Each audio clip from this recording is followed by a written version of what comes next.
Hind.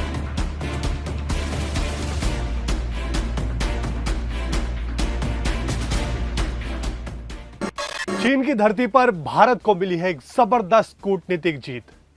SCO शिखर सम्मेलन में सभी सदस्य देश प्रधानमंत्री मोदी के रुख का समर्थन करते हुए आतंकवाद के खिलाफ लड़ाई में एकजुट हो गए। सदस्य देशों की सर्वसम्मति से जारी एससीओ घोषणा पत्र में जम्मू कश्मीर के पहलगाम में हुए आतंकी हमले की कड़ी निंदा की गई है और साजिश करने वालों के खिलाफ कानूनी कार्रवाई करने की मांग की गई है। भारत की विदेश नीति की अभूतपूर्व कामयाबी है, क्योंकि जिस शीर्ष अंतर्राष्ट्रीय मंच पर प्रेसिडेंट पुतिन और प्रेसिडेंट शी जिनपिंग जैसे राष्ट्राध्यक्ष मौजूद थे, वहां पाकिस्तान के सामने ही पहलगाम हमले की कड़ी निंदा करते हुए आतंक के खिलाफ लड़ाई करने का संकल्प लिया गया। आज थर्सडे थ्रिलर्स के इस विशेष एपिसोड में कहानी भारत की इसी शानदार कूटनीतिक विजय की।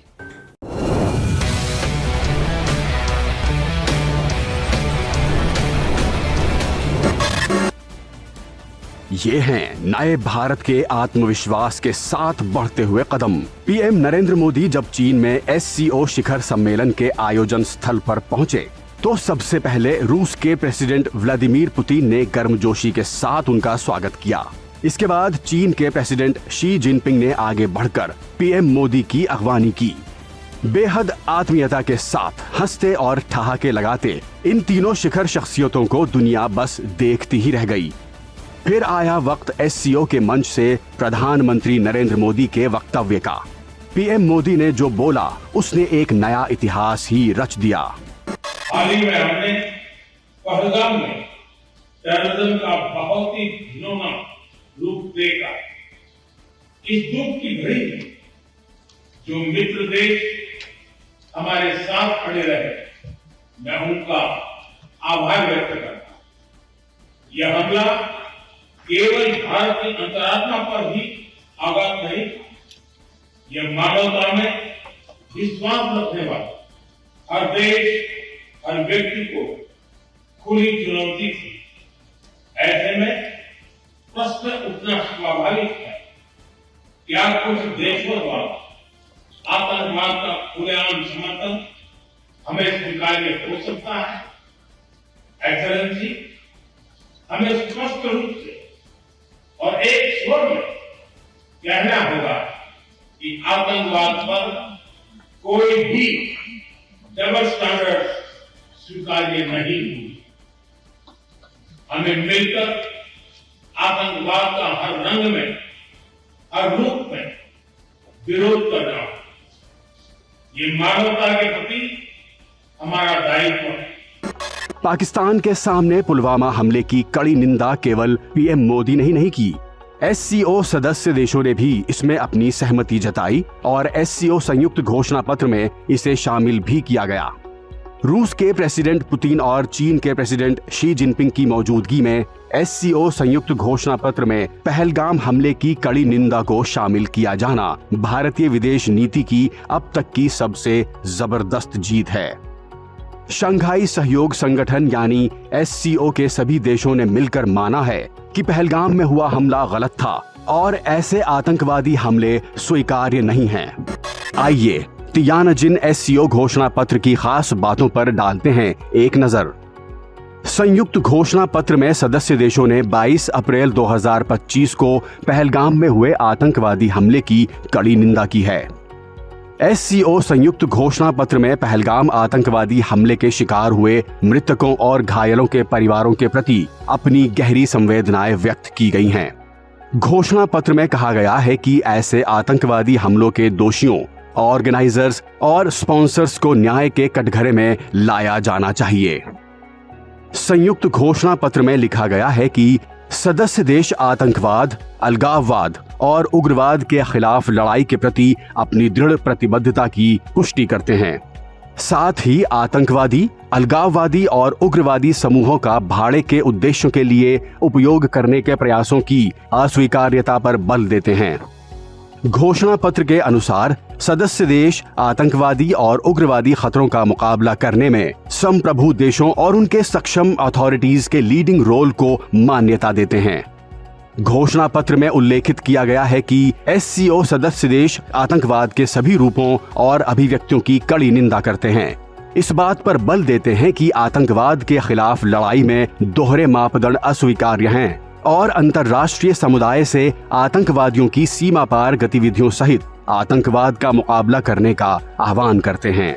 भारत के लिए ये बात अहम इसलिए हो जाती है क्योंकि पहले चीन पहलगाम हमले को एससीओ घोषणा पत्र में शामिल नहीं कर रहा था। इसी साल जून में हुई रक्षा मंत्रियों की बैठक में रक्षा मंत्री राजनाथ सिंह ने सिर्फ इसी वजह से घोषणा पत्र पर हस्ताक्षर करने से इनकार कर दिया था और एससीओ रक्षा मंत्रियों की बैठक बिना घोषणा पत्र के ही समाप्त करनी पड़ी थी। ऐसे में सभी एससीओ सदस्य देशों के राष्ट्राध्यक्षों का पहलगाम हमले की निंदा करना और आतंकवाद पर एकजुट होना भारत की बहुत बड़ी कूटनीतिक जीत है। पीएम मोदी ने कनेक्टिविटी को भी संप्रभुता से जोड़ते हुए कहा कि मजबूत कनेक्टिविटी से केवल व्यापार ही नहीं बल्कि विश्वास और विकास के द्वार खुलते हैं। भारत का हमेशा से मत रहा है कि मजबूत कनेक्टिविटी से केवल व्यापार ही नहीं बल्कि विश्वास और विकास के द्वार भी खुलते। इसी सोच के साथ हम चाबहार को और international north south transport corridor जैसे इनिशिएटिव पर काम कर रहे हैं। इनसे हम अफगानिस्तान और मध्य एशिया के साथ संपर्क बढ़ा सकते हैं। हमारा मानना है कि कनेक्टिविटी के हर प्रयास संप्रभुता और क्षेत्रीय अखंडता का सम्मान होना चाहिए। संयुक्त घोषणा पत्र में पहलगाम आतंकी हमले के जिक्र के साथ एससीओ समिट का समापन हुआ। घोषणा पत्र में बहुध्रुवीय विश्व व्यवस्था पर जोर दिया गया। संयुक्त राष्ट्र चार्टर आधारित न्यायपूर्ण बहुध्रुवीय विश्व व्यवस्था का समर्थन किया गया। विकासशील देशों को अधिक प्रतिनिधित्व देने हेतु यूएन में सुधार करने की मांग की गई। सदस्य देशों ने यूनिवर्सल काउंटर थ्रेट सेंटर और एससीओ एंटी ड्रग सेंटर पर हस्ताक्षर किए। भारत 2026 में ब्राजील से ब्रिक्स की अध्यक्षता संभाल रहा है। प्रधानमंत्री नरेंद्र मोदी ने चीन के प्रेसिडेंट शी जिनपिंग को 2026 में भारत में होने वाले ब्रिक्स शिखर सम्मेलन में शामिल होने का औपचारिक निमंत्रण दिया। सीमा पर डिसएंगेजमेंट के बाद शांति और स्थिरता का माहौल बना हुआ है।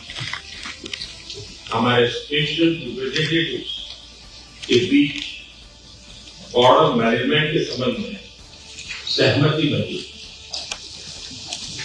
कैलाश मानसरोवर यात्रा फिर से शुरू की।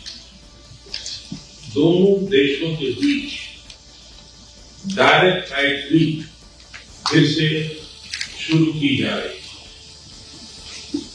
हमारे सहयोग से दोनों देशों के 2.8 बिलियन लोगों के हित जुड़े हुए। इससे पूरी मानवता के कल्याण का मार्ग भी प्रशस्त होगा। चीनी मीडिया ने मोदी जिनपिंग मुलाकात को बहुत ही पॉजिटिव तरीके से कवर किया है। ग्लोबल टाइम्स ने लिखा है कि भारत और चीन कॉम्पिटिटर नहीं बल्कि एसोसिएट पार्टनर्स हैं। शिन्हुआ ने ड्रैगन और हाथी की साझेदारी को राइट ऑप्शन बताया है, तो वहीं चाइना डेली ने लिखा है कि भारत चीन सहयोगात्मक पहल ग्लोबल साउथ के लिए एक बड़ा वरदान साबित हो सकती है। जानकारों के मुताबिक पीएम मोदी, प्रेसिडेंट पुतिन और प्रेसिडेंट जिनपिंग की एक साथ आई तस्वीरें बदलते वैश्विक परिदृश्य का संकेत है।